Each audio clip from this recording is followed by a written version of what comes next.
Hi, welcome back. Today I'm going to discuss on influence of comorbidity on choice of antihypertensive drug therapy, focus on selective alpha-1 blockers.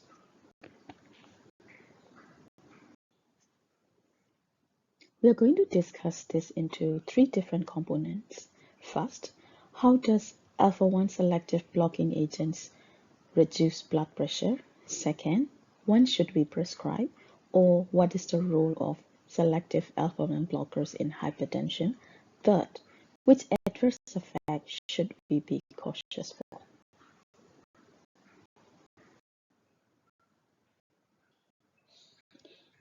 Let's start with how do selective alpha-1 blockers reduce blood pressure. Alpha-1 adrenergic blocking agents such as prazosin, they competitively bind to the alpha-1 adrenergic receptors.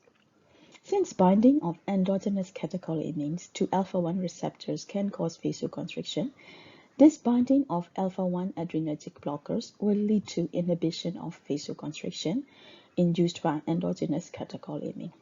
This can lead to vasodilatation, which can occur in both arteriolar resistant vessels and veins, leading to decrease in peripheral resistance, again leads to fall in blood pressure, which makes the drug useful for hypertension.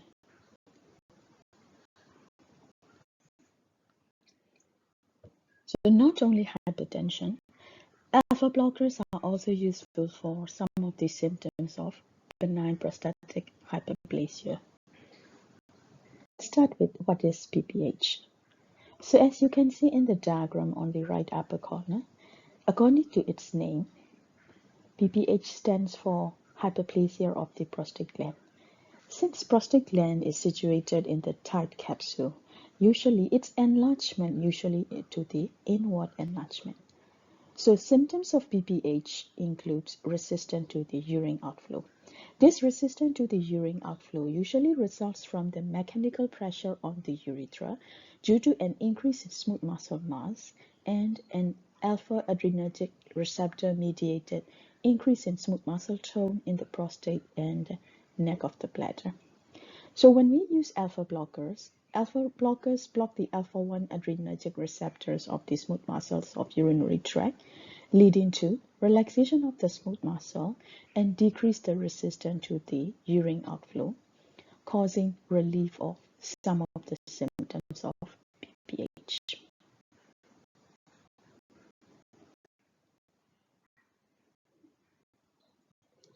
So additionally, which adverse effect should we be cautious for?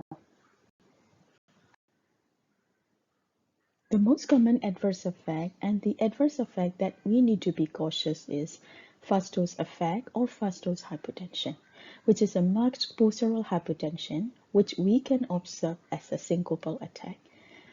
In order to prevent this, the initial dose of selective alpha-1 blockers should be small dose and we should give at bedtime so that patient will remain in recumbent position for at least several hours.